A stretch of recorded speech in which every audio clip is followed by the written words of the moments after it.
És un portal de salut on ells poden entrar i poden buscar informació i recursos per tal de poder estar millor, poder dormir millor, per poder menjar millor, que porta consells pel dia a dia i a part també ajuda a l'usuari que té una malaltia a viure més enllà de la seva malaltia.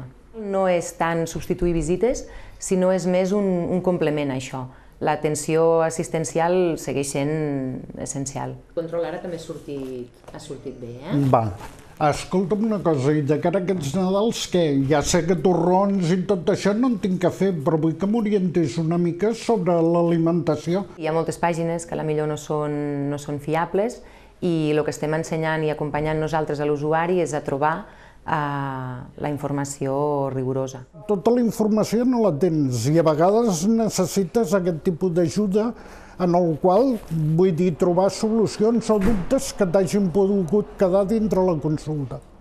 Us en recordeu que la setmana passada vam donar un enllaç de la infermera virtual? Algú se l'ha mirat? Sí. I què tal?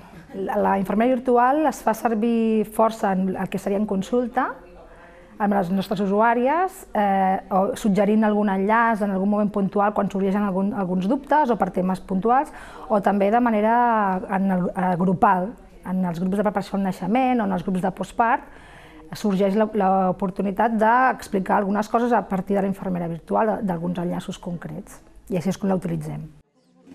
És molt habitual que a final de l'embaràs notem sensació pubis, pelvis, sacre. La majoria de dones fan servir molt internet.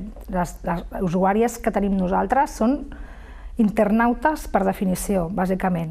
En quant a la utilització de les xarxes per part dels usuaris, com a consell els diria que busquessin professionals, que ja coneguin, que els hi puguin donar aquestes eines o aquestes webs o aquesta informació que està contrastada i que és veraç i que darrere hi ha professionals formats.